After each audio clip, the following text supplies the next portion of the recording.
Let's do it. Right, ready? Everyone be quiet for a few seconds.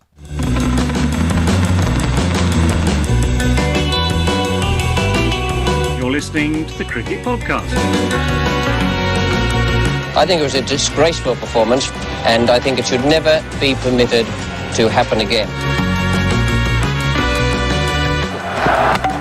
That is very good. Hello everyone and welcome to the Cricket Podcast. Holy shit, Ross, what did we just watch? Kieran Pollard, greatest of all time. I think that was just an unbelievable innings. It was fantastic. Well, Dan, you're also here. First thoughts on that game, Dan? Because we've literally just finished watching it. We've turned on our streaming software. People are all in the wrong place as usual at the beginning. How are you doing, Dan? What's going on? Yeah, well, my sadness of Royal Challengers Bangalore losing to Punjab Kings yesterday, hence the removal of the face mask, was tempered by my wife, who is like the biggest Mumbai super fan now, and she is absolutely ecstatic. I think she wants to divorce me and marry Kieran Pollard at this point. After what was an incredible innings, it's got to be up there with one of the best innings that the IPL has ever seen. I think you can probably go a step further than that. At least in the T20 format, that has got to be, top five. It was so many runs, such a high run rate for such a long period of time. He obviously had a little bit of run support from Krunal and Hardik, but not an awful lot. I mean, he was doing it, if not single-handedly, it was sort of like with one hand tied behind his back. So single-handedly. Ross, before we get into the details of what happened, do you want to let our listeners know a couple of things? Yep, you should like and subscribe to our YouTube channel and follow us at the Cricket Pod on Twitter and Instagram. Jack has also set up a Patreon, so if you want to show some faith into us, then please do. And then we're also sponsored by Woodstock Cricket, who provide the first and second best bats in the world at the moment, according to the Cricketer magazine. So, clearly the best podcast deserve the best cricket stuff. So if you're listening, get involved. 100%, yeah. Do all of those things. Before we get in, Vic sent through a super chat already. Should Shardul Thakur be executed? That might be a bit strong, but someone should have a word with him. Ross, quickly recap that game. It's obviously very fresh in everyone's memory, but it was a 4-hour epic. It was like the Ben-Hur of cricket matches. Isn't this the one that was IPL Classico? Is this what this is called? I think it's the L Classico, but IPL Classico does make more sense. Whoever tweeted us that, well done. Yeah, I prefer that one. So in this, they were playing in Delhi, and CSK were playing Mumbai Indians, and CSK came out all guns blazing with Moeen and Faf combining well yet again. But there was a self-inflicted wobble as Pollard induced some pretty daft shots from their middle order. Rayudu then went ballistic with a brilliant innings to propel them up to a relatively large total of 218.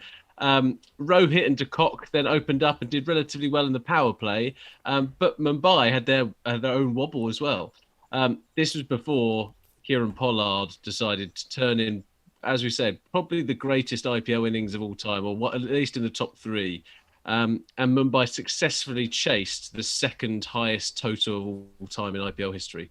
It was an unbelievable exhibition of just raw, destructive power. First from Rayudu, and then that to be eclipsed by Pollard was staggering. Mate, yeah, I don't think you could have said it. That the whole crux of the game, Rayudu. That was some phenomenal striking. But then Pollard to one up him. An innings later, it was like Rayudu just set down the marker for the whole tournament. You think, and then within 2 hours, Pollard's trotting off.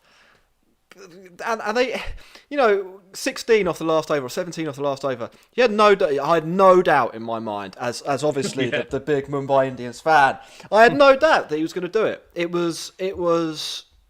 He had six balls. He felt like he was hitting every other ball for six. Dan, if that's one of the greatest innings of all time, where do you think Pollard rates as one of the greatest T20 players of all time? Yeah, I think he's got to be in the top five, probably, you'd say. Gale, Russell, De Villiers. I think you could make an argument for someone like Bumrah as a pace bowler getting up to that bracket as well. But yeah, no doubt about that. And to do it at, in the latter stages of his career as well, and not showing that decline that maybe a few of the older players have done as well is monumental. If anything, he's becoming like that fine wine that we discussed the other day, just getting better and better. I'm going to need another minute, I think, to fully digest that. So I think we should 100% revisit Pollard when we get to sort of talking about the second innings. But let's go kind of chronologically, I reckon, Ross. I know you're the one who's taken most of the notes after I properly busted up my finger making a chili yesterday. So do you want to talk a little bit about the beginning of this cricket match? Well, I think first and foremost, Jack, we need to address the toothpaste in the room. That's what we need to address, isn't it? So, little did I know that. So, Jack, we share the Twitter handle, right? And I've just come back on holiday today, so I spent 6 hours in a car today. And I came back, and Jack goes, "Was it if Pollard's rescue, if Mumbai Indians win this game, I would eat a tube of toothpaste?" So you volunteered me for that. Well, they needed 15 and over off 11 overs or something at that point. So, I mean, you're the Mumbai Indians. So, are you saying that you putting that into the world, so that thought and that the thought of watching me eat a tube of toothpaste live on a YouTube show would propel Kieran Pollard to great heights? So, what would it be next week? Will Max be a can of tuna live on here? What is it going to be? I don't know. Have you got the toothpaste though? No, I haven't. But what I do have is a story about when we were about 17 years old. And the reason that toothpaste is a big thing is that we were at one of our best friends' house parties. And it was kind of one of the first times we kind of drink around people. There's like 30 odd people there. Jack, you decided that your breath smelled a little bit, didn't you? And then you decided to eat a whole tube of toothpaste to get rid of it. Didn't spit any of it out. You had all the fluoride that was in there, the whole tube of toothpaste, and then proceeded to vomit everywhere, didn't you? Yeah, that is true. That is 100% true, that story. Which was why, I don't know, but I guess that has obviously stuck in my memory. Anyway, look, I have some toothpaste. I'm going to eat a bit of toothpaste to honour the Twitter statement because it's important, isn't it? Look, here we go. Here's some toothpaste. So Jack, really you're nicely telling with my beer.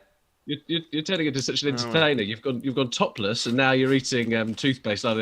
This is getting a little bit weird. You can't eat a whole tube of toothpaste. That would be dangerous. So we're not going to do that. We're not about danger on this podcast. That is dangerous. That's actually making my eyes water a bit. So go back to the cricket, please. So, first of all, let's go to CSK's innings. So Bolt picked up Gaikwad, and the reason I just want to touch upon this is that I think it's only his second wicket in the power play in this IPL so far, and Mumbai Indians fourth in the whole competition, in the power play, that is. You saw last year when they were playing kind of in the Wankhede Stadium and kind of throughout the tournament that that was where they really propelled themselves. They started off by ripping out the top order of their opposition. This year, they haven't been able to do that. They were playing at Chennai, which is a little bit different, and they didn't really seem to adapt that well like some of the other teams actually did in picking, kind of starting off with spinners more often, etc. Now they've moved to Delhi. Do we think that we're going to start to see kind of a change in that? Do we think that Bolt and Bumrah, if he's bowling in those, they're going to start to pick up more wickets here? Or based upon today's performance, where pace went everywhere, do you think it's still going to be a struggle for them? I think Dan's a really good person to ask this question to, as the man who did all the charts that we've looked at for the IPL, and also tracks. The only thing I'd say is that I think Bolt probably had a career year in the IPL last year. He's been a good T20 bowler, or probably about an average overseas T20 opening bowler in the IPL. Last year he was significantly above that. And I don't think there's an awful lot to suggest that was going to be something that he'd be able to sustain year after year. So that's the only thing I'd say, that is probably a bit of a regression to the mean as far as Bolt's concerned. Dan, what do you reckon? Spot on, mate. Yeah, absolutely. Bolt had a lights out year last year. I didn't see him replicating that because, as you say, he's probably about an average quality overseas bowler. And 31 years of age, it's difficult to see him replicate that regression to the mean. Couldn't agree with you more. And they also had Pattinson, who last year he was a bit more of a power play specialist, bowling as well in that phase as an overseas option as well. And I think that perhaps they missed a trick here, and they could have bowled Adam Milne a little bit more, played him more. His economy is very good at the power play. Maybe not such a wicket taking option in the power play, but very, very economical. And I think obviously Bumrah can do that too, but I like their strategy of trying to often hold him back for maybe 3 out of the last 7 or something like that, which is quite nice. But yeah, I think that they could. Yeah, it's just different. It can't be any worse than Chaport, can it, for them? And I think that they kind of showed that today. I think they would have lost by 100 runs if they were chasing that at Chaport. Yeah, I think. Oh, sorry, Ross. I was just going to say on Bumrah, I think he's kind of an interesting one in terms, or just to talk a little bit more about what it is to be effective in the power play. Because Bumrah, probably his main skill as a quick bowler is. Didn't happen today, but the way he's able to limit runs. So if you compare, I think we've talked about this before. His strike rate is about 20 in T20 cricket, which is good. It's worth more than a wicket a match, which is really impressive. But I think Rabada's is way down at 13 or 14. So you kind of see that there's a slightly different dynamic between a strike bowler and a power play bowler. I mean, I know Rabada might not be the perfect demonstration of a power play bowler, because he doesn't take that many wickets in the power play. But you do see that there are 2 different types of bowler there. One is an aggressive wicket-taking bowler in Rabada, and who will go for more runs than Bumrah. And one is somebody who is really effective at limiting runs. And I totally agree with Dan. The way they use him as like a closer, basically, to bowl 2 or 3 overs at the death. Is super effective, and I think makes sense, albeit it didn't quite work out today. So let's talk about CSK and what was a reasonably good performance, I thought, from them from a batting point of view. I thought that the combination between Moeen Ali and Faf is working really quite nicely for them. It's the left-hand, right-hand combination. They seem to go off each other quite well, and there's a bit of experience there between the 2 of them. Dan, there's Moeen Ali, I think you're a fan when it comes to his record in T20 cricket. Is that fair to say? Yeah, absolutely. And as you probably know, I was part of the team that recruited him for the 100 as well. So yeah, absolutely, no doubt about that. He's one of the best 6 hitters in England. He's one of the best boundary hitters in England, and you could go as far as to say that for the world as well. And I'm kind of been disappointed a little bit by the way that England have used him in internationals over the last couple of years. He's completely, in my opinion, he's got far more utility to them as in this role that the middle overs spin hitter, if you like, but he's very, very competent against pace as well, don't get me wrong. That CSK have used him in much better role than I think England have, and they've got the rewards from that, no doubt about that.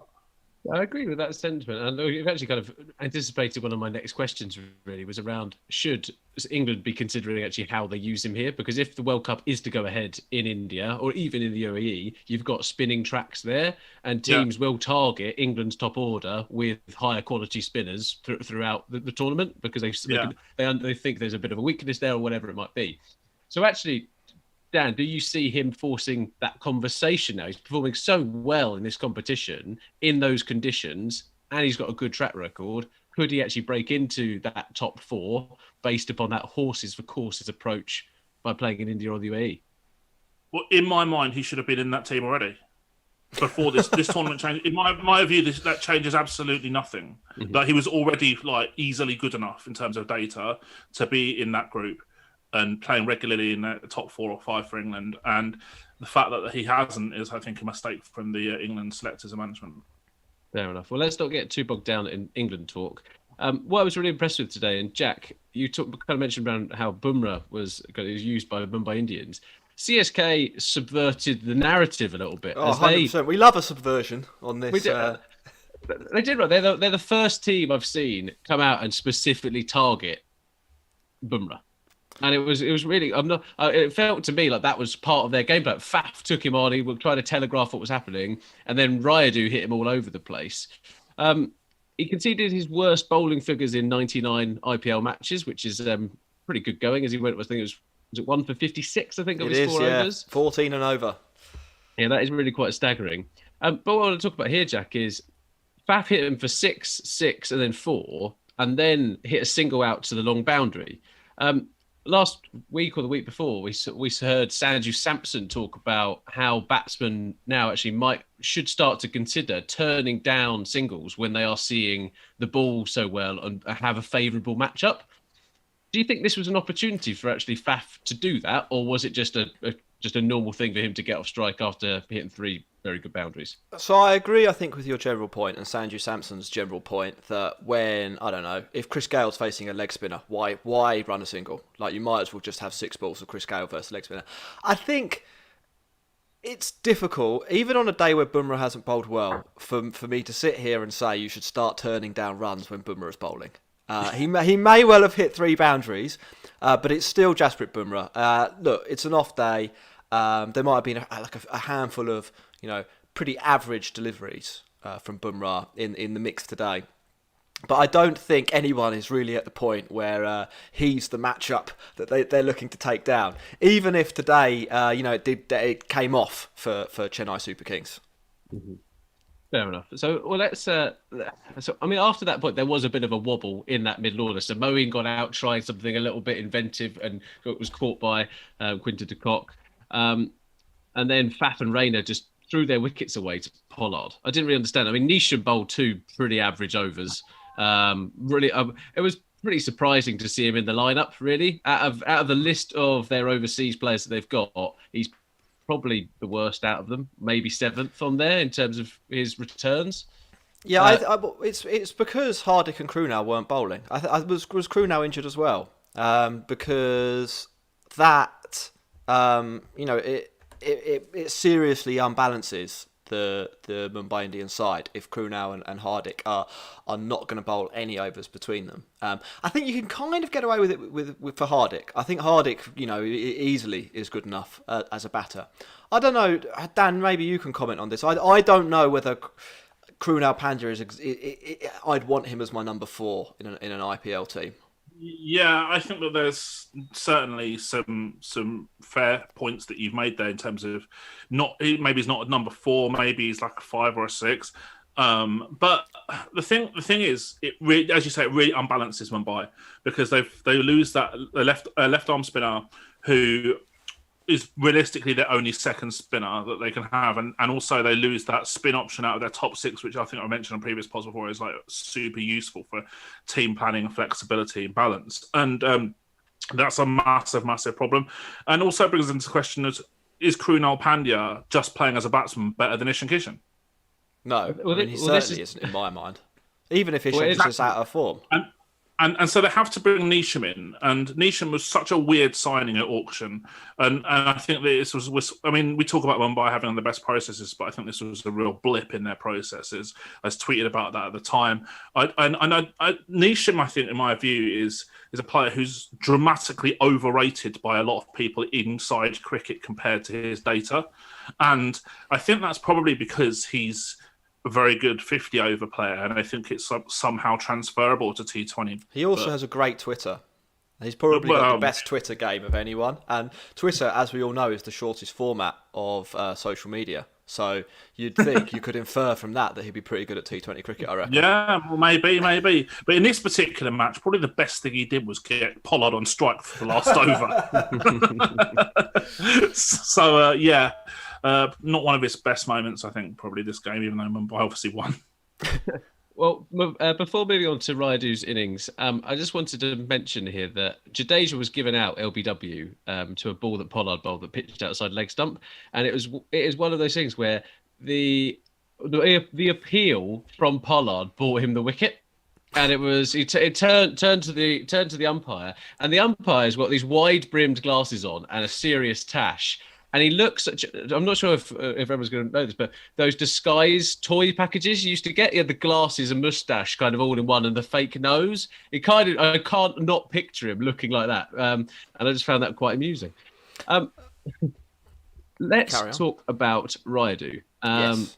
Because he was brilliant today. He's not batted loads for CSK this summer, this season rather. And it kind of justified him going ahead of Dhoni and showed just how good the pitch was to bat on. Him and Jadeja put on over 100 together. He hit about 70 of those, I think. Yeah, did you know, Ross? Maybe you do, maybe you don't. That was the first time there have been two 100 partnerships from the same team in an IPL match. So I think Faf and Moeen did it, and then Jadeja and Rayudu at the end. Rayudu, he was really good. I wonder here. Do you remember in the England v India series, there was was it the fifth T20 where India scored 220. And after the game, we had Chris Nash on the show, and Chris Nash has done some coaching with the England side, and he said the thing that stuck out to him in that match was the England bowlers bowled as though they still thought they could take wickets, and they didn't at any point start to try and hide the ball from the batters and just accept, look, we're not going to get the guy out, but we can maybe keep his strike rate below 200. And that meant that, India battered England in that match. And I kind of got, in both innings today, a similar feeling. I thought that it didn't look like on that surface, with the boundaries the size they were, that getting Rayudu or later Pollard out was even a realistic proposition. And the lines and the lengths people were bowling looked like they still thought that was possible. There was a lot of deliveries full and at the stumps, and obviously if you get that right, you bowl a good Yorker, see Sam Curran. But if you don't, you just go. You just go for six. And then the alternate ball was sort of back of a length, which on a slower pitch kind of works because it digs in and people can't, just swing through the line. Not today at all. It was some of the lines and lengths I thought were slightly off. Having said that, you don't score. What did he do? He got 72 off 27. You don't score 72 off 27 in 7 sixes unless you're having a great day, unless you're extremely talented and you're having an extremely good day. And I think, I feel quite sorry for him in all this carnage that he has played one of the great T20 innings himself. And no one will remember it. Nobody, when people watch this highlight package on greatest IPL hits in 5 years' time on YouTube, it will skip straight to the bit where Mumbai Indians are halfway through their innings and Pollard comes in. They won't even acknowledge that this happened. So I do think we should tip our cap, so to speak, to what was a fantastic knock from Ambati Rayudu, and one that really deserved to win his team the match, I thought. Oh, beautifully put, mate. Jadeja, on the other hand, so Jadeja got 20 off of 20 in a game where 220 was scored. He was struggling to find the boundary rope. Was this a bad innings, Dan, or was this a case of I'm just going to get Ray on strike? What was the approach here? Yeah, I'm going to be really honest. I missed a little bit of the CSK end of their innings because I was doing stuff with my dog, basically. In terms of, he's been ill, so I just sort of taking him out and stuff. So yeah, okay, fine. I missed most of Jadeja's innings, but yeah, it's strange as well. We saw it again with Pat Cummins the other day. These guys who have got this massive peak strike rate and who've played these incredible innings already in this tournament, and then suddenly struggle to get it off the square. It's a bit of a strange one. Well, there we go. So that's CSK's innings. It was a monstrous 218, but it didn't feel like the game was over, did it, Jack? I think when Mumbai Indians, with that batting lineup and their approach, it still felt like they were in the game, right? It did, although I was not surprised to hear because I knew, but Mumbai had never chased 200 or more in the IPL, so they were in uncharted territory as far as the franchise goes. I think your point about that batting lineup not being out of the game is pretty apt. We said it on our preview. We've said it over and over again. Even when they lose, we keep saying it.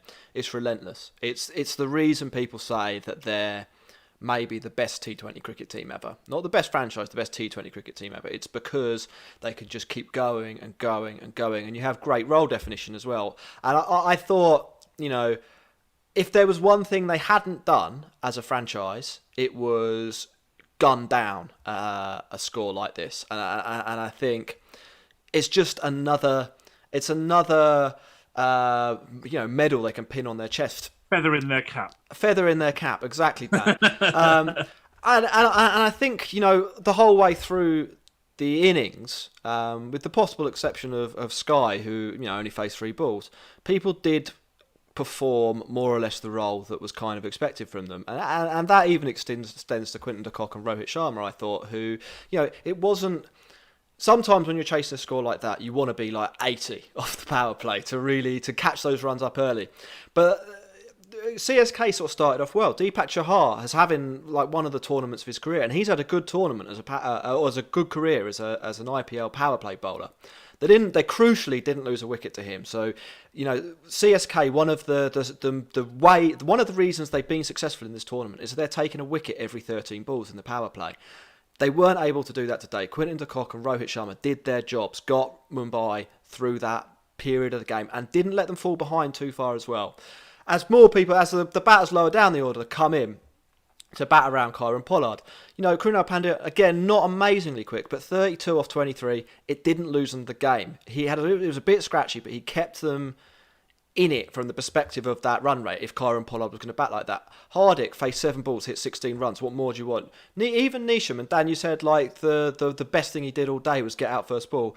But he knew, perfect shot for the situation. Short boundary. He knew it was going to be full. He went for the sweep. If he gets that out of the middle of the bat, it goes for 6 runs. His role in the game's over at that point. It's all down. It's all down to Kieron Pollard in the last over. He's just made the job easier. He was out caught. Best golden duck I've ever seen, in my opinion. So that was my take on the Mumbai half, Ross. Yeah, well, I think it's nice. I think I like the tone that was set as well. Like you still talking about them getting through it. I think sometimes it is you still have to go back to some of the fundamental principles of cricket when they talk around like get a reasonably good start. You don't have to see off the new ball, so to speak, in T20 cricket. It stops swinging. But actually, when you've got a big run chase like this, not losing 4 wickets in the power play like some teams would, trying to go hell for leather is not a bad place to go. There's a couple of things I really liked. Quinton de Kock played a shot which I've only ever seen delivered in Brian Lara cricket. He moved across his stumps and then managed to almost like weirdly like drive it up, like went way over fine leg. It was surreal. It was only a shot that Quinton de Kock could kind of play. I thought Rohit Sharma got off to a good start, but they threw it away a little bit. I think it's a high-risk shot of what he was trying to do. But Thakur needed a good performance today. Getting Rohit Sharma early on was probably a good thing for him. But then he went to bits a little bit, Thakur. And we've had some bits in the chat around it saying who's worse, Tom Curran or Thakur. And that's from Ricken. I mean, it's a tough one. I think Tom just edges it for me. But Jack, you're not convinced by Lord Thakur, are you? That much? Not particularly. I don't. Dan, this is sort of one of your phrases, really, isn't it? It's like what is the point of players whose bowling and batting is not necessarily gonna get you in the team as a header, but I think with but his bowling's probably all right. He's probably an okay fourth or fifth bowler. Okay, well, Dan, go on. Tell us why. I've got some numbers. I prepared some numbers because I had a feeling we might talk about this. Okay, from 2019 onwards, this is playing for India and CSK. Okay, so almost 2.5 years of data. In the power play, economy of almost 9.6, 35 balls per wicket. Not good. Yeah, not very good. In the middle overs, economy of 8.7, 18.5 balls per wicket. Decent strike rate with the ball, terrible economy. Death, 9.7 economy, 11.2-ish balls per wicket. Not great. It probably makes him a bit better than Tom Curran, but there's not a lot in it. Tom Curran's a better wicket taker than Thakur. Thakur's probably got the edge in economy. It's not great, really, is it? You talk about recency bias, don't you, Dan? You talk about recency bias a lot, and his stock rose quite a lot against England in that series.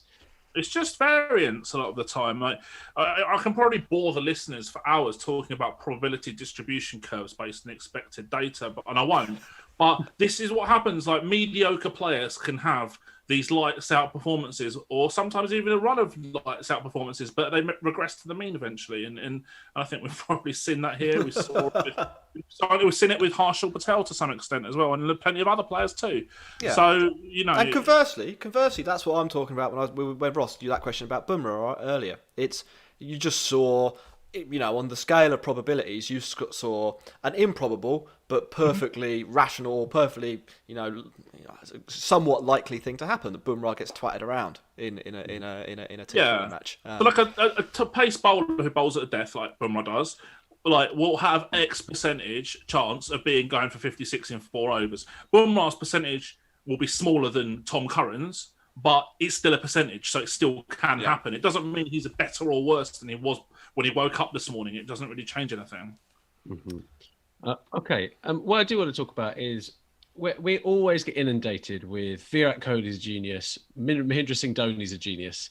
And where I wanted to understand is today on the commentary, when it was going well for CSK, there were compliment from Mahendra Singh Dhoni's captaincy. And there was a good spell. There was a good spell for them. And credit where credit is due, that the analysts and Dhoni working together have clearly looked at the matchups and felt that Jadeja bowling to Sky was a good idea, that Moeen Ali bowling to de Kock was a good idea. It might have happened a bit too late in the game. They probably could have opened with him or bowled him in the power play to him. But these were things that were backed up by the stats. So we're looking at CricViz, what they were tweeting out. So Sky has got out 3 times facing 53 balls from Jadeja. Moeen Ali's got de Kock out 4 times in the last 27 deliveries he's bowling to him. So there's stuff there, right? And what I'm trying to understand, Dan, when you are doing these matchups, again, it's going down to that probability of getting someone. That doesn't mean you're going to guarantee to get them out. No. But in this occasion, should they have opened with Moeen Ali in this kind of to put that pressure on de Kock? Yeah, I mean, maybe you either open him or bowl him more in the power play. Yeah, either or. But the thing is, Chahar's going to bowl pretty much straight through at the start, or 3 of the first 6. He pretty much always doesn't, and that's his best role. So you can take that as read, and maybe you get more out of the current bowling in the power play too than in the latter stages. But Ali was a good matchup, I think, for CSK against the Mumbai openers. Certainly a very positive matchup against de Kock, left-hander, who's not a great player of spin, in my opinion, and probably a neutral matchup against Rohit, who doesn't strike massively well against right-arm off-spin in the last 3 or so years. So, yeah, I think that there's definitely scope for that matchup option there for Mo in the power play against those 2 for sure. And that would have given them... So Moeen Ali came away with figures they have 1 over 1 wicket for 1 run. Whereas everyone else was all over the park, including Ngidi, who went for 15.5 and over. But if they would have adjusted that approach, they would have had other options at the death or when Karen Pollard got going. And we'll come on to that in innings. And sometimes you just can't stop a runaway train, right?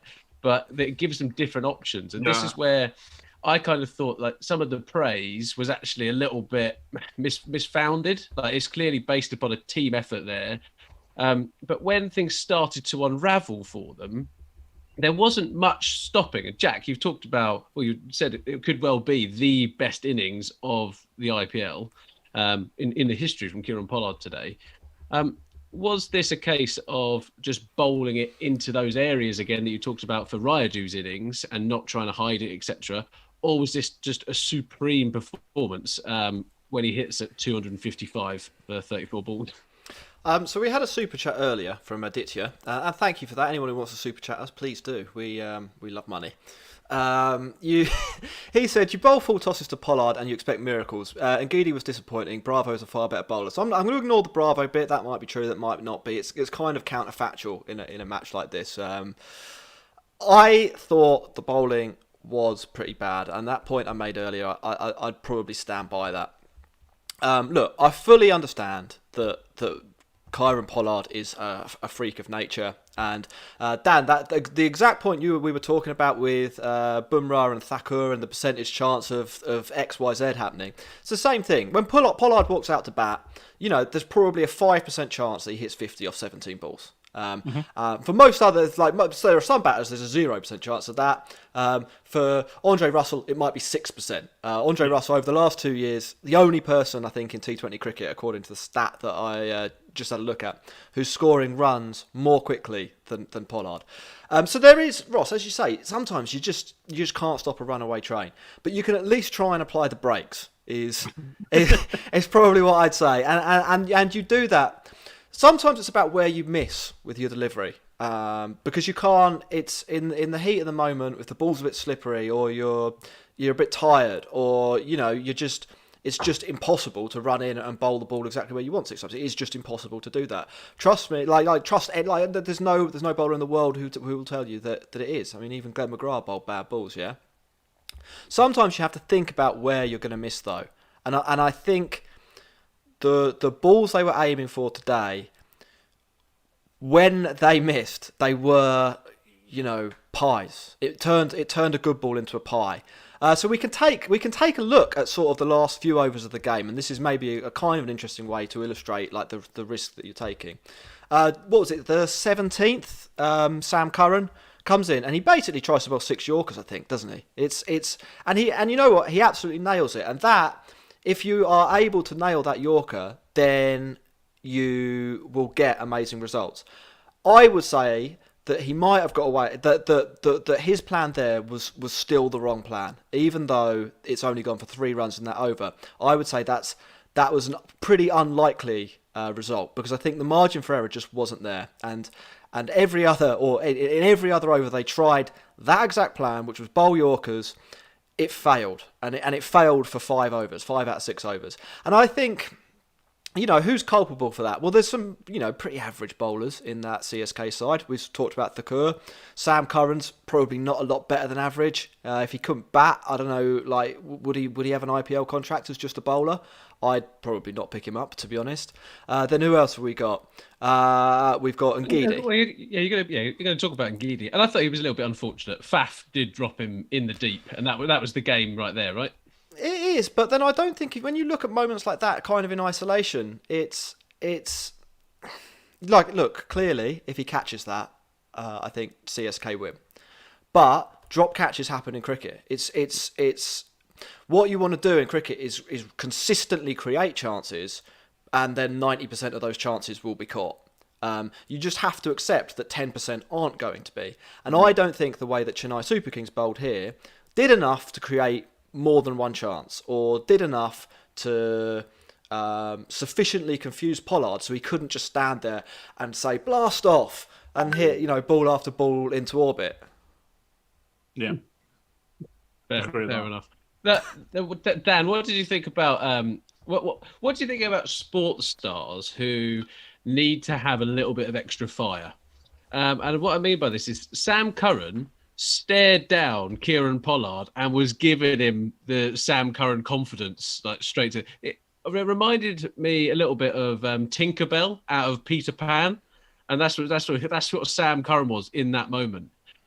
Do you like to see something like that? Do you like to see that in the middle, where there are players who have to go out of their way a little bit to try and find that fire to take them to the next level?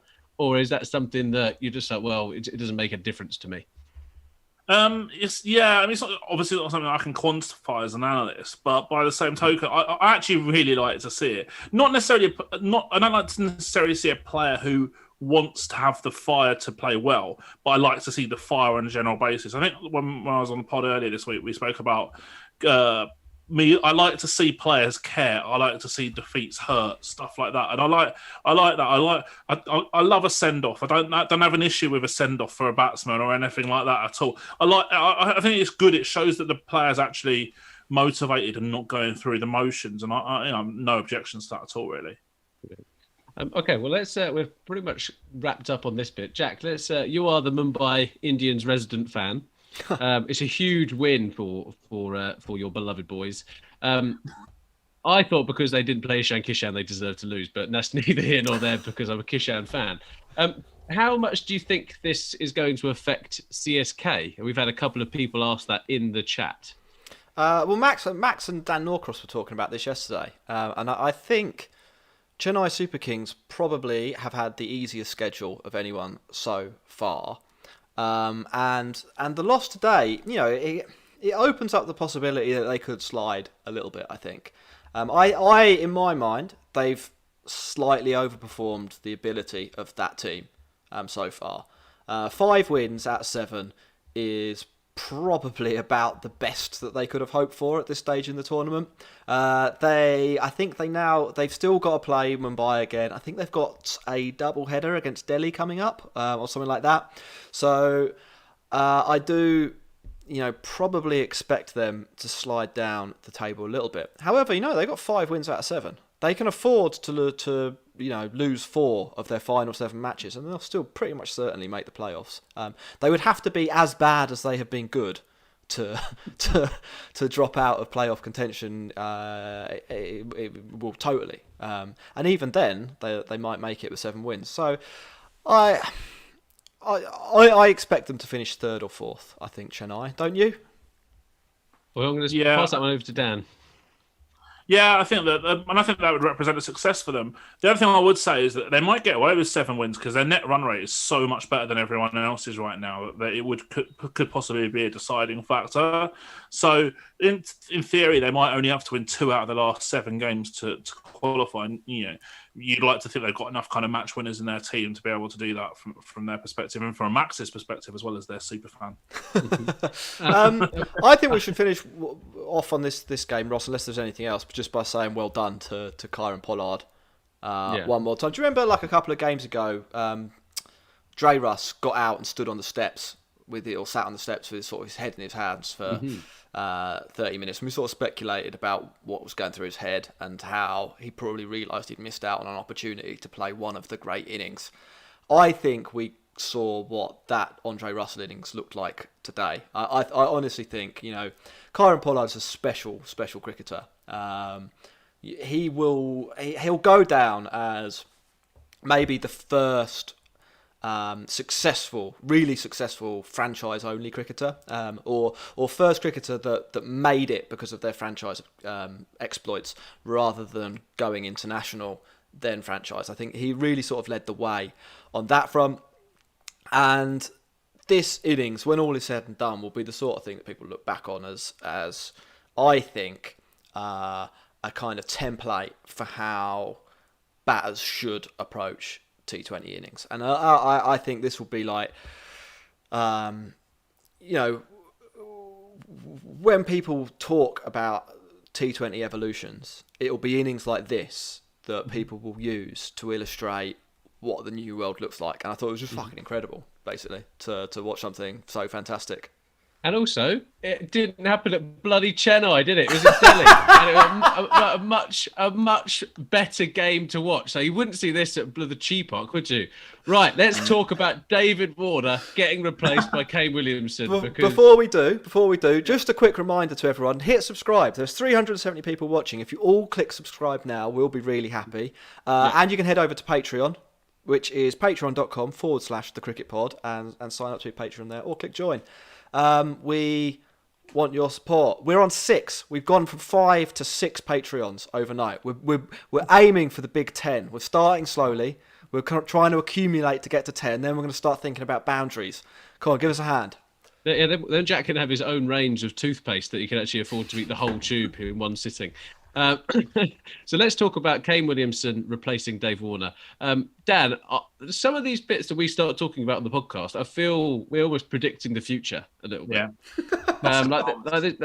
There's been a few instances so far this year where I'm kind of looking at what's happening in the IPL, and I'm wondering if we've got the puppet strings and we're the masters. Like, this was something you kind of saw coming, really, wasn't it, Dan? Yeah. So it's quite interesting because a while back, probably about 2 years ago, I reduced the amount of free content I started writing on my website because people were telling me that teams were using that without kind of paying to hire me. I think maybe we should start doing the same with the podcast, because or set up the ultra highly expensive Patreon for those in-depth technical predictions which always come true. Because we've called a lot of stuff recently, haven't we? We've called Sundar being dropped. We called Warner issues. We called Sunrisers just full stop before the auction, during the tournament. You name it, we've done it. And I've got a lot of thoughts on Warner's removal, which I guess we'll talk about as the pod develops. Yes, I also think this is also great. Like, what I love about this is that we get so many different cricketing opinions from literally around the world that we have to interact with on a daily basis. And it's not only in the live chats; it's also on our social media channels. And you just get all these kind of different things. So it's kind of a team effort to be predicting the future. Jack, when it comes to David Warner being replaced, was this like the only option for them? And which way is this going? Is this trying to save Sunrisers Hyderabad's, I'm not going to use that term, tried to salvage their season?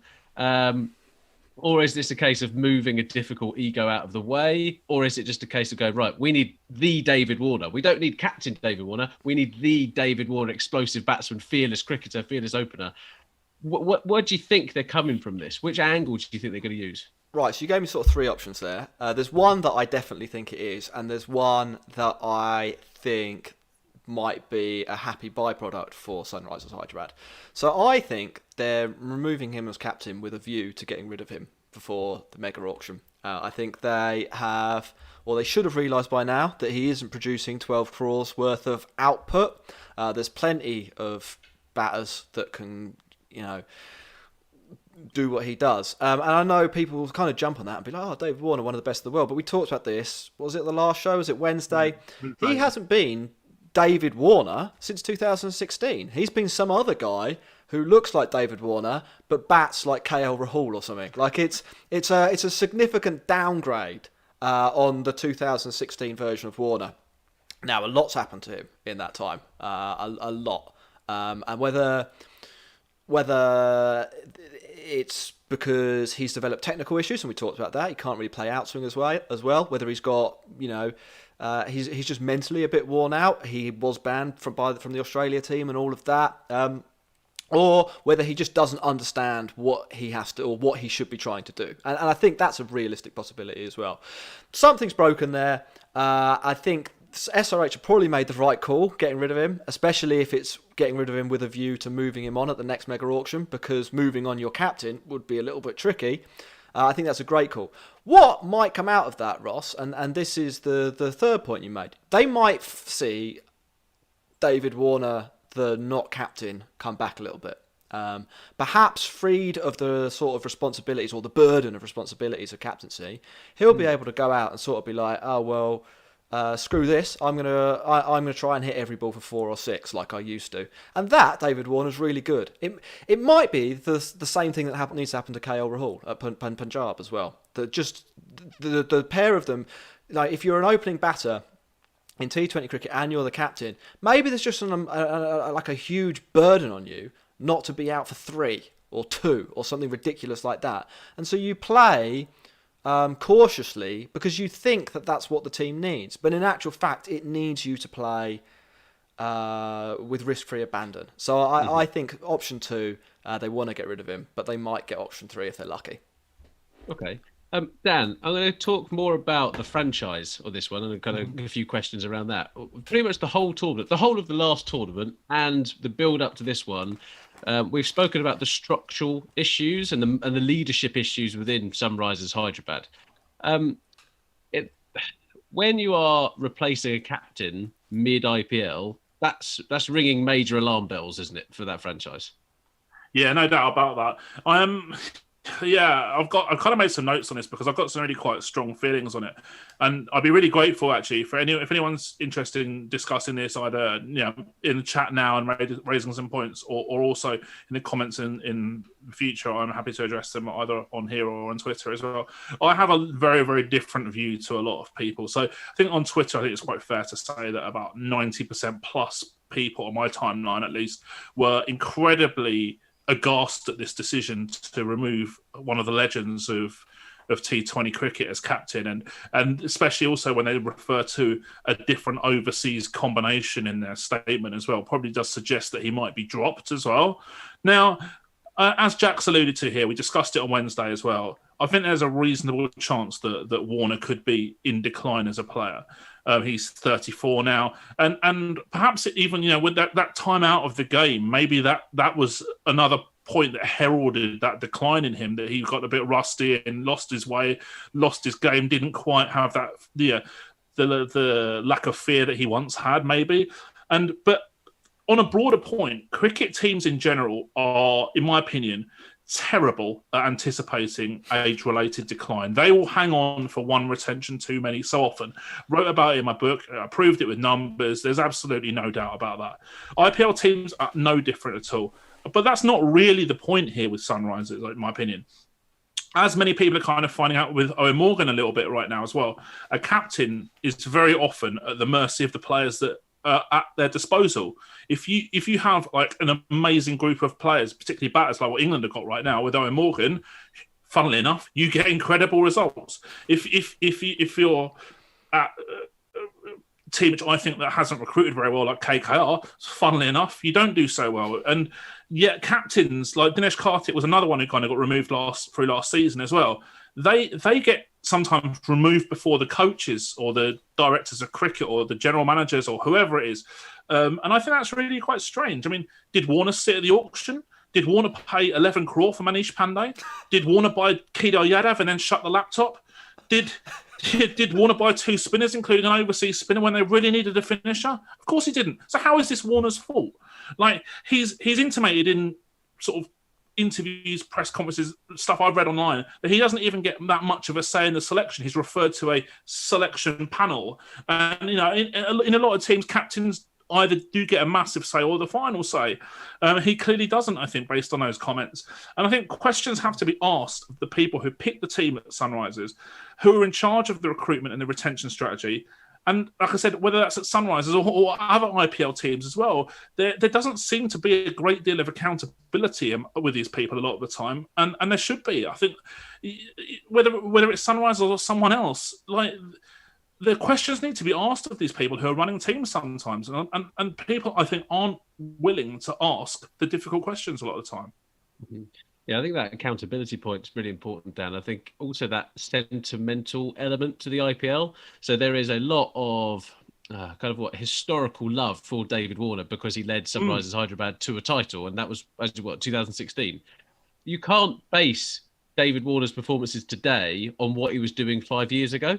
No, 5 years is ages as well. It's not, especially in T20 cricket, which is a developing game. Like it's if it were Test cricket, I would have more time for people saying he was good in 2016 because Test cricket as a format of the sport is not developing rapidly in a direction that is taking it away from the 2016 version of the sport. But it isn't. It is 5 years is a long time for a sportsman. 5 years is an especially long time for a 34-year-old. And when you factor in the way the game has changed, it looks a bit ugly for Warner, frankly. Well, I agree with you all. And I think I think we should probably do a separate podcast and let's try and get one of the directors on or who's involved in some of the franchise to actually talk something like that through. I'll be delighted to join you. Let's find a kind of let's find. Well, they're going to join the toothpaste podcast, are they? Well, our Colgate sponsorship. Wait, isn't there? So on my Rajasthan Royals hat, we do have a Colgate sponsorship. So maybe that's something that we can think about. Anyway, so I think we've covered that, and I think, Dan, I still come back to that point where you talk about if you have the team that is there, what opportunities the captain actually have when you're in a T20 environment. There's such a massive slice of luck. Like the amount they actually impact the game is relatively limited when you think of all the analysts who are involved. You think of the strategies. Like there is a blueprint to playing T20 cricket in some people's heads, and it's all about what Rishabh Pant said or Dhoni said: is trust the process. And actually, sometimes that is just they've pretty much got a textbook they're following, and what's really happening there. The problem is sometimes teams trust the process, and the process isn't very good. Yeah. The process is only ever as good as the person who's written it, and a man who has written many processes in life. I apologise to people who have to use them. Anyway. Shall we talk about, we're now halfway through the IPL, so should we have a bit of a roundup, or is there anything else left to say on the Kane Williamson, David Warner front? I do think Kane will do a good job. He's proven that he's a good captain, and I think it is trying to set them up for the future, and he might well get the best out of some of their pretty average players. The only other thing to mention on that is it was a little bit unprofessional for them to say that they were going to change their overseas selection. There was just no need to put that in the statement, right? I found it weird because you're giving your opposition tomorrow an insight into your strategy, which you don't need to do. It's like when England announced their team a day before the Test match. Why would you do that? This gives your opposition 24 hours advance knowledge on your exact 11. I mean, like, what? There's just nothing to be gained from doing that. I think there's something big going on behind the scenes at SRH, and like even is it their director of cricket, Tom Moody, sending a tweet out of the blue to you, basically, Dan. asked, or what did he say? So Dan, for people who haven't been following this, sent a tweet that listed basically the failures of Sunrisers Hyderabad. I don't think you necessarily called them out by name. I think you just sort of said, don't spend 11 crore on a batter that doesn't do very much. I will. I will go and discuss this. I think because I've got to bring up the tweet now, and I think it's really interesting. Hopefully for our listeners to understand this. Well, I think what's most fascinating about it, while you're getting it up, I'll just sort of set the context. It's Tom Moody is a senior. He's the guy calling the shots, in theory, at Sunrisers Hyderabad. And he has gone out of his way to tweet, not an independent analyst, but from the perspective of the IPL, an independent analyst, who has basically questioned some of their decisions. So there's obviously a lot of frustration and stuff going on there. But do you want to explain in a bit more detail, Dan? Yeah, so sure. On 22nd of April, I tweeted, if you drop an 11 crore player, if expensive, aging, declining players play badly, if you don't know your best 11, if you pick non-specialists to bowl death overs, if you don't play 4 overseas, or you don't replace injured overseas players, you made mistakes with your recruitment. Now, obviously, it's pretty clear that the 11 crore player who was dropped I was referring to as Manish Pandey. Now, I think I said this on a previous pod that we've done. It's not a slight on Manish Pandey, the player, but and it's not. Well, I guess what I'm trying to say is that if you think that Manish Pandey is worth 11 crore, which I don't think he is, then you play him, because that's the process that you've gone down to assign a ballpark 15% of your budget on Manish Pandey. You can't then drop him if he has a couple of questionable performances. So it's about the cost and the process that goes behind dropping him at the same time. As in, they don't go hand in hand. It's not joined up thinking. Do you know what I mean? If you're paying 11 crore for Manish Pandey and then you decide voluntarily to retain him before the last auction, then you're saying, okay, well, he's a key player in our team, and therefore he's one of the fulcrums of our team, and he's someone that we back. You don't just drop him after a few games and say, he's played a couple of poor innings where he's got a low strike rate. We'll knock it on the head for a while. It seems a bit weird. So anyway, Tom then replied to me and said, Dan, clearly an observation from afar. Once you have an understanding of the dynamics internally, you may change your view. Now, to be honest with you, I'm a little bit puzzled as to what that meant. I still don't really know. I feel it was obviously quite, from my opinion, a little bit cryptic. And I replied back, but I didn't hear anything back from him. I don't know. I mean, obviously, it looks like from what Warner's saying in these media interviews as well that maybe there is, some selection panel or something. I don't know, but it would be interesting. I think if a few of the IPL teams were a little bit more transparent of their decision making, who were the people who are actually in charge of the decisions and stuff like that as well. That's the way I read it. Internal dynamics in sport usually, I think, means someone more powerful than me has told me I have to do it this way. I think that's what's happening at SRH. And whoever that someone is obviously doesn't know that much about cricket, because they make a lot of dumb decisions. Ross, but the thing is, if they still, even if they dropped him, they still made the mistake with their recruitment to start with. Do you know what I mean? Regardless of whose decision it is, there was a mistake somewhere along the line. No, I totally agree. Ross, do we want to talk a little bit about the IPL at the halfway stage? We got enough time? I think we have definitely a couple of minutes. We won't have to go into in depth. I think we can write off Sunrisers Hyderabad's hopes of doing anything. I think if you're a Sunrisers Hyderabad, I think Jack, you tweeted out sometime in the week, what have the people of Hyderabad ever done to deserve this? They're poor fans. I mean, it's rather horrible to watch at the moment. I don't think my beloved boys in pink, Rajasthan Royals, are going to stand a chance. They've recruited another fast bowler today and drafted him. And Rassi van der Dussen is also out of quarantine now, I believe. I'm not sure that's going to make a major impact on their fortunes, unfortunately. I think there might be another couple of wins in there due to some individual brilliance, because they do have some quality players in there, but they can't consistently churn out these performances. And I think they'd get eaten alive in the playoffs against better teams who are kind of up for that fight. Would you agree with those kind of 2 points, Jack? Yeah, I would write off the bottom 2 for exactly what you said. Dan, let's go then to the kind of the next rung up, I suppose. where do you kind of see this kind of quagmire going? Because there's so many different options now, and like KKR, the Bengali media which Dan Norcross raised, saying they want Owen Morgan's head. That's pretty much what's been said. Like they want more blood. They want Dennis Kartik, kind of what is it, the Red Wedding of Game of Thrones, kind of happening again in KKR, and Owen Morgan being stripped of the captaincy. And it might be going to Pat Cummins. I don't know. Do we think that is going to happen, or actually is that too damaging to the franchise brand to do that, especially when you've got the management teams you talk about of McCullum, etc. It'd surely be too damaging to do that. Well, first of all, I will say that I've never watched Game of Thrones, so I don't know what you mean by that.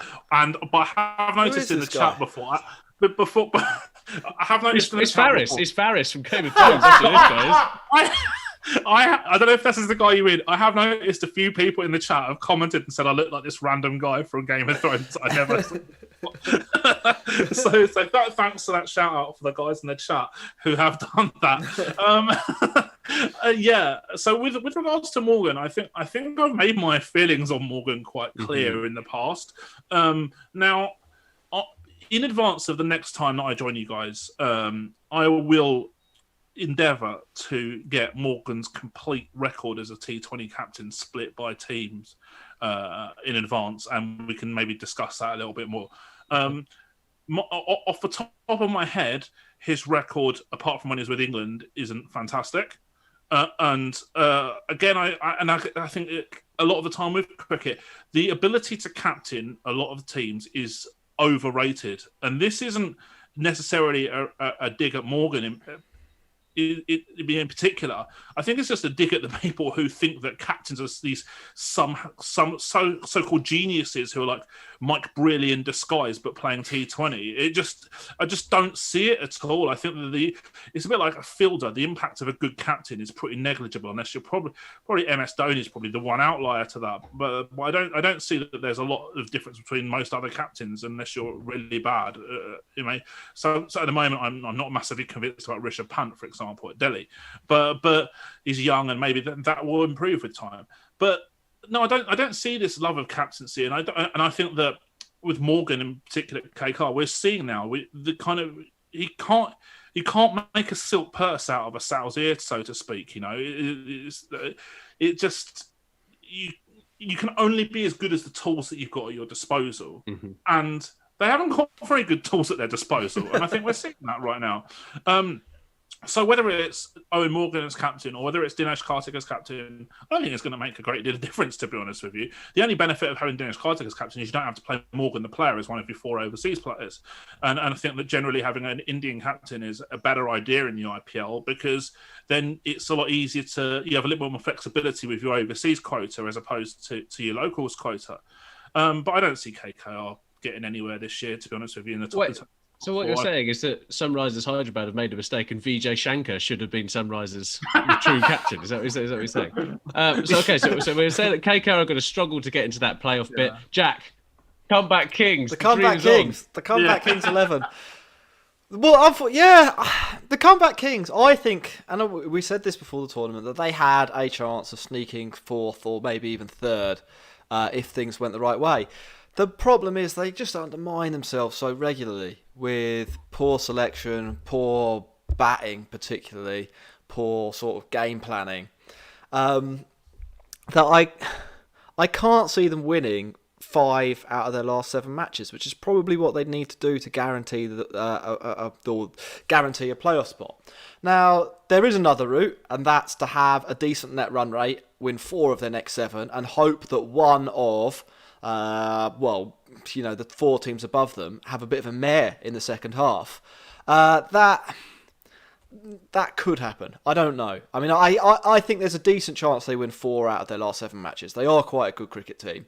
I think that then it's in the lap of the gods, to be quite frank. I don't know. What do you think, Ross, as a fellow comeback Kings believer? It's eventually the hope that kills you, isn't it? That's me being a Spurs fan and just being a cricket fan in general. I actually think one of the teams, maybe 2 of the teams in the top 4, are going to have a wobble. I just kind of, it was always the way the IPL goes. I think I don't think we're going to have these teams that are running away with it. I think even now, like the teams can't be like Sunrisers cannot be as bad in these 6 games as they will be in the next 6 or 7 games. There's just no chance of that. So the gimme that you were getting by playing a team like that is just no longer on the table. So I think the games will get a little bit closer, and like the variance we talk about in terms of T20 will mean that some of these teams actually lose a couple of games, and the table, as it always does, will get closer and kind of closer. I'm not sure we're going to have a runaway leader either. I think you saw today even CSK getting chased down by Mumbai Indians. Mumbai, if they get going again, are a dangerous proposition. RCB have that propensity to completely fall apart. Like they have, like that would be very on brand for RCB. The chaos returns for the next 7 games wouldn't surprise me. And Delhi Capitals have lost kind of Ashwin, etc. So there's so many different variables. I think this IPL is actually completely wide open. If KKR start to use people like Andre Russ not at 7 and actually bring him in at 3, maybe something else will happen. Who knows? But when it comes to Punjab, I think they do have the players to make it difficult for everybody else. And if I'm perfectly honest, I think I'm really looking forward to the next kind of 7 games and seeing what happens there. Jack, you mentioned before that Delhi Capitals have kind of been... I listened to the podcasts that I missed this morning, and he said that Delhi Capitals have actually been relatively impressive. They managed to grind out some wins and put themselves in a pretty good position. Do you see that kind of continuing, or is their love of picking Steve Smith going to start to haunt them? I think that they'll continue. And the sort of reasons for that. I mean, Shikhar Dhawan was great last year. He's continued to be great. Prithvi Shaw, though, is the big revelation for them. We said before the tournament that they should go for Alex Hales because, we weren't convinced that Prithvi Shaw had it. I mean, he'd had a terrible IPL in 2020 after a pretty good one in 2019, to be fair. But he's bounced back, and it is like they've recruited a top tier player. Like one of the best players they could possibly have got has just descended from heaven and is now smashing the first 6 balls of their innings for 4 runs, virtually guaranteeing a kind of win for them before the second half of that innings the other night even got going. So I think that they'll probably be all right overall. I think when Mishra's played as well, his age hasn't been as much of a factor as we kind of thought it would be. So their spin options have been a bit more diverse. Ashwin has obviously taken a break from the tournament, but I think Lalit's a perfectly capable understudy for him. So I think they're all right. I mean, I do think it is weird. I still think it's weird that they have to kind of pick Steve Smith and Shimron Hetmeyer and leave Nortje on the bench. That hurts me as a cricket fan. But they probably have enough talent elsewhere to cover for that. So they'll be all right. Okay. Well, last but not least is the top of CSK, who sit top of the table even after today's loss. I think they are going to regress a bit. If Chahar is injured, because Chahar limped off after his 4 overs today, that is a major loss to their bowling plans. And I'm not sure that 47-year-old Bravo actually has it in the locker anymore. People say that he's the second leading wicket taker of all time, or third, whatever he is on the list. Like, great, but it comes back to that David Warner 2016 argument. Ross, did you hear the Wednesday pod that we did? No, I missed on that one. So So I said that if football was like cricket, Michael Owen, Wayne Rooney, and David Beckham would still have IPL contracts.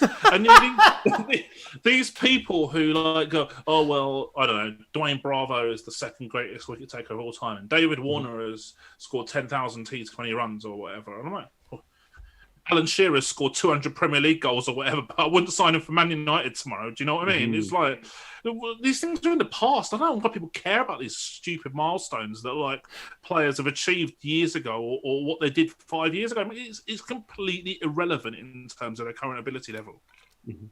I think that is a perfectly good way to end it on, because I believe so strongly in what you've just said there, Dan.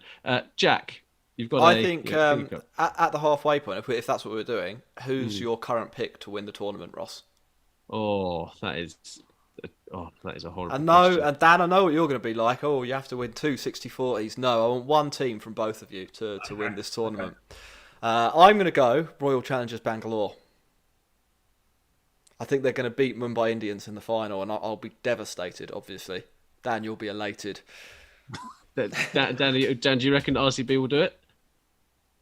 As much as I would love to back my boys, and I think if RCB win the tournament, I will go to the supermarket with their face mask on my head. Nice. Okay, that's my toothpaste. Okay, That's your toothpaste. Yeah. No, I think that now they're away from the horrible pictures of Chapok, the Mumbai Indians, Jack's boys are gonna show their true value, and I think obviously we've seen that a bit this week already, that they've got away from there, and funnily enough, they can score some runs now. Yeah, they won't have to play there again either. Well, I'm going to go with Delhi. So I think just their lineup, and I like watching them play. I like their approach. I like Shikhar Dhawan. I think they've got enough quality within that 11 to kind of bail each other out. The people I really want to see win it now is CSK. I think it'd be absolutely hilarious. It would go against everything that you like. It should be there, but there we go. Right, we've had a couple of things in the chat. I just want to say thank you to Ritesh for your super chat. We've had some great conversations in there throughout, so thank you to everybody who's done that. If you could all subscribe right now, that would be brilliant to us, and follow us at The Cricket Pod on Twitter and Instagram. Jack, anything else you want to mention, or are we good? I was going to say, do we want to do predictions for tomorrow's matches? But I'm not that. I don't really like doing predictions. So we've been doing over an hour. What do you think, Ross? No, let's call it. Not today. Cool. We're back on Monday, I think. I'm saying Monday. I feel like we talked about this. So we shall see everybody then. Enjoy the cricket on Sunday. As we've said on the last couple of shows, if you're in India, make sure you stay safe.